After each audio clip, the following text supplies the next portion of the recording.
नमस्कार मित्रों, जय भारत। आप सभी का एक और नए वीडियो में मैं स्वागत करता हूं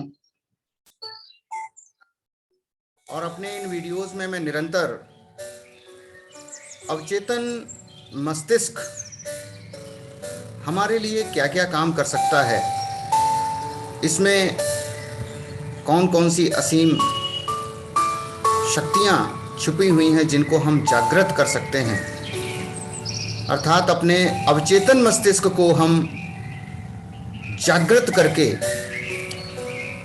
अपने लिए मनचाहा परिणाम हासिल कर सकते हैं। तो इस विषय पर निरंतर मैं अपने वीडियोस आप लोगों तक पहुंचा रहा हूं YouTube के माध्यम से, और मेरे जितने भी मित्र इन वीडियोस को देख रहे हैं वो सभी के सभी अपनी सकारात्मक प्रतिक्रियाएं दे रहे हैं, जिससे कि मेरा उत्साहवर्धन होता है। मैं निरंतर और अच्छे से अच्छा करने का प्रयास करता हूं और इसी क्रम में मैं उपस्थित हूं अवचेतन मस्तिष्क की एक और शक्ति से आप सभी को रूबरू कराने के लिए। वो क्या है कि ये जो अवचेतन मस्तिष्क है, इसकी प्रकृति सदैव जीवन की ओर रहती है। The tendency of the subconscious is lifeward. हमेशा ही ये जीवन की तरफ, जीवन का मतलब सदैव ही सकारात्मक वस्तुओं की तरफ ये सोचता रहता है, चिंतन करता रहता है, हमारे जीवन को आगे बढ़ाता रहता है। हमारा अवचेतन मस्तिष्क अनंत जीवन और असीमित बुद्धिमत्ता के संपर्क में रहता है। इसके आवेग और विचार हमेशा जीवन से प्रेरित होते हैं। महान आकांक्षाएं, प्रेरणाएं और शानदार कुलीन जीवन की कल्पना का स्रोत ये अवचेतन मस्तिष्क है।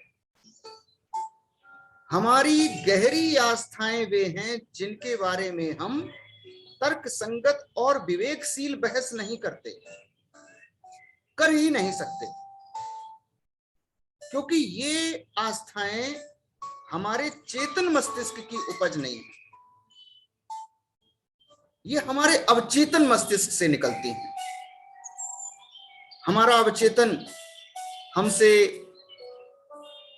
अंतर्ज्ञान, आवेगों, आभासों, जानकारियों, आग्रहों और विचारों द्वारा बातें करता है। हमेशा इसी प्रकार से बातें करता रहता है और ये हमेशा हमको ऊपर उठने के लिए, आगे बढ़ने के लिए, विकसित होने के लिए, प्रगतिशील, साहसिक और अधिक ऊंचाइयों पर ले जाने के लिए सदैव प्रेरित करता है। ये कहा गया है कि प्यार करने की चाहत, दूसरों का जीवन बचाने की इच्छा हमारे अवचेतन की गहराइयों से आती है। वो कैसे आती है? 18 अप्रैल 1906 को सैन फ्रांसिस्को में एक विशाल भूकंप आया। उस भूकंप में बहुत विनाश हुआ, असंख्य लोग अपाहिज हो गए और उन्हीं में से, उन्हीं अपंगों में से, लूले लंगड़ों में से जो लंबे समय तक बिस्तर पे थे, वो उठे और उन्होंने अपनी बहादुरी और सहनशीलता के अद्भुत कारनामे दिखाए। उन्होंने अपने से ज्यादा कमजोर लोगों को हॉस्पिटल्स तक पहुंचाया, उनकी मरहम पट्टी की, उनको जरूरी सेवाएं प्रदान की। उनके अंदर दूसरों को किसी भी हालत में बचाने की गहरी चाहत होती थी और उनके अवचेतन मस्तिष्क ने उसी प्रकार से प्रतिक्रिया दी और उन्होंने कई लोगों के जीवन को आगे बढ़ाने की दिशा में, स्वस्थ बनाने की दिशा में अपने सकारात्मक प्रयास किए। तो ये टेंडेंसी जो है, अवचेतन मस्तिष्क हमेशा ही जीवन की ऊंचाइयों की तरफ हमको ले जाने के लिए सदैव प्रेरित करता रहता है। Our subconscious processes are always lifeward and constructive। हमेशा ही इसकी जितनी भी प्रोसेस होती हैं, जितनी भी प्रक्रियाएं होती हैं, वो कंस्ट्रक्टिव होती हैं, वो रचनात्मक होती हैं। और ये कहा गया है कि हमारा 90% से ज्यादा हमारी जो मानसिक जो जीवन होता है वो सबकॉन्शियस है, अवचेतन है। So men and women who fail to make use of this marvelous power live within very narrow limits। इसलिए वे सभी लोग जो इस अपनी 90% मानसिक ताकत का उपयोग करने में असफल हो जाते हैं, वही सीमित संसाधनों के साथ में अपने जीवन यापन को गुजारते रहते हैं। और जैसे ही जिन जिन लोगों को इस अवचेतन मस्तिष्क की शक्ति के बारे में पता चला, उन्होंने अपने जीवन को ऊंचाइयों की तरफ बढ़ाना शुरू कर दिया, अपने जीवन को सकारात्मक क्षेत्र में ले जाना शुरू कर दिया। अब देखिए किस प्रकार से हमारा मस्तिष्क जो है, यह हमारा शरीर मस्तिष्क की कार्यशैली को किस प्रकार से प्रदर्शित करता रहता है। ये आप देख रहे होंगे कि मस्तिष्क में ये जो स्लाइड है आपके सामने, जो पिक्चर है, तस्वीर है, इसमें मस्तिष्क जो है 2 भागों में बटा हुआ है। एक प्रीफ्रंटल कॉर्टेक्स, लिम्बिक ब्रेन, और ये जो प्रीफ्रंटल कॉर्टेक्स है, इस प्रीफ्रंटल कॉर्टेक्स में 9 प्रकार की प्रक्रियाएं होती हैं, 9 प्रकार के फंक्शन होते हैं। ये समानुभूति के बारे में सोचता रहता है, ये अंतर्दृष्टि के बारे में सोचता रहता है, ये लचीलेपन के बारे में सोचता रहता है, ये हमारी भावनाओं को रेगुलेट करता रहता है, ये जितनी भी हमारी शारीरिक प्रक्रियाएं हैं उनको रेगुलेट करता रहता है, हमारे नैतिक जीवन को प्रभावित करने का काम करता रहता है, हमारी जो उत्प्रेरणाएं हैं, जो हमारी अपेक्षाएं हैं, उनके लिए काम करता रहता है, हम जो वार्तालाप करते हैं उसके लिए काम करता रहता है, हमारे डरों को घटाता या बढ़ाता रहता है। ये सारे के सारे काम ये प्रीफ्रंटल कॉर्टेक्स के माध्यम से होते हैं और यहीं पर चेतन मस्तिष्क स्थापित होता है। तो ये सारे के सारे काम जो है वो चेतन मस्तिष्क के हैं। और यहीं पर एक लिम्बिक ब्रेन है, थोड़ा सा ऊपर। ये लिम्बिक ब्रेन लड़ता रहता है, ये जितने भी तनाव हैं उनको शांत करने का काम करता रहता है।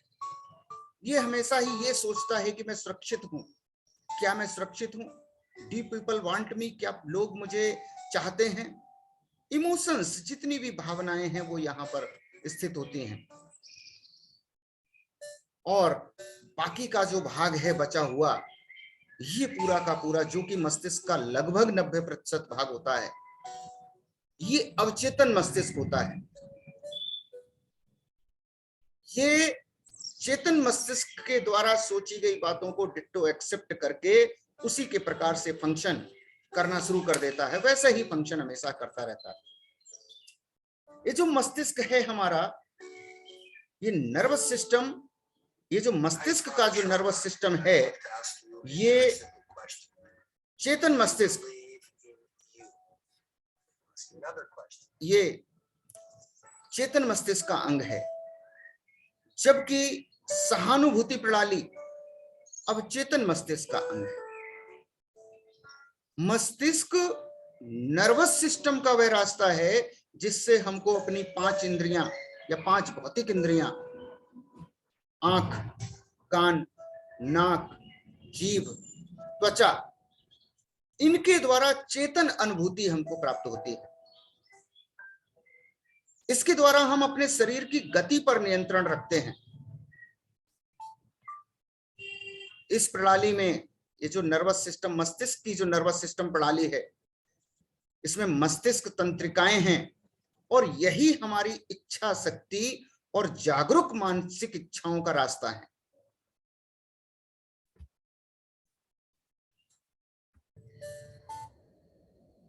ये जो सहानुभूति प्रणाली, जिसे अनिच्छा तंत्रिका तंत्र भी कहा जाता है, उसका ये जो गैंग्लियोलिक पिंड है, ये गैंग्लियोलिक पिंड का जो केंद्र है ये पेट के पीछे, जिसे सौरजाल, सोलर प्लेक्सस भी कहा जाता है, उसके गुच्छे जैसे द्रव्यमान में होता है,